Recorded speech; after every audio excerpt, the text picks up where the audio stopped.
Back news from Manitowoc, where the body of a man was found after a bomb threat Friday night. Manitowoc police say at around 11:30 Friday night, a woman reported that her ex-boyfriend was threatening her and may have thrown a flammable or explosive device at her home on South 25th Street.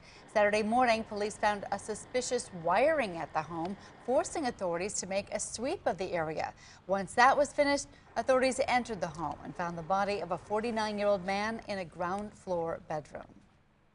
An officer with the Green Bay Police Department has been honored by the American Police Hall of Fame Museum. This morning, Sergeant Mike Netzker was awarded the J. Edgar Hoover Memorial Award, which is given to law enforcement officers who have successfully completed additional training to gain new skills in the field of criminal justice.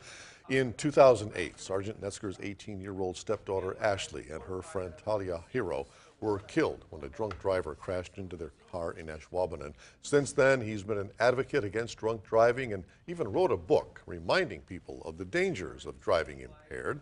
Green Bay Police Chief Andrew Smith says he commends Netzker for his commitment to the force.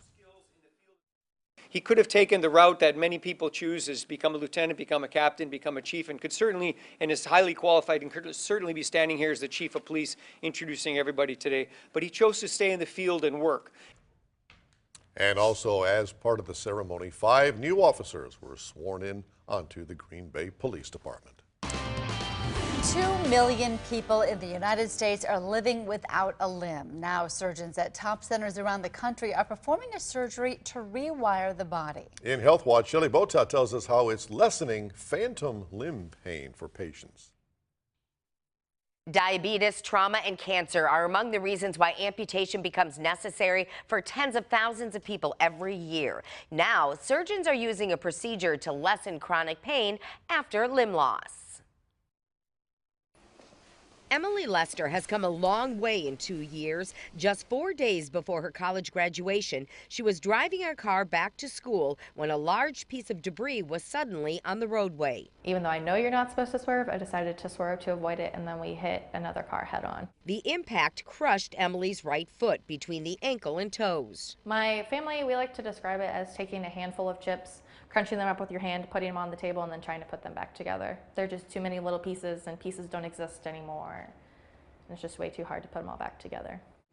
Emily made the decision to have doctors amputate. During the surgery, Dr. Ian Valerio also performed another procedure designed to eliminate stump pain and phantom limb pain, the feeling of pain in a limb that is no longer there. Any pain over here? No. Dr. Valerio is pioneering the use of primary targeted muscle reinnervation, or TMR, rerouting the nerves that are cut during amputation into surrounding muscle, lessening the pain. By hooking the peripheral nerve up to the motor nerve, it sends new signals as the nerve regrows, and then thus reinnervates the muscle. 1 week after her amputation, Emily's college held a graduation ceremony for her in the hospital. 3 months later, Emily went to Parris Island for her brother's graduation from Marine Corps boot camp, walking 5 miles on her new prosthetic leg.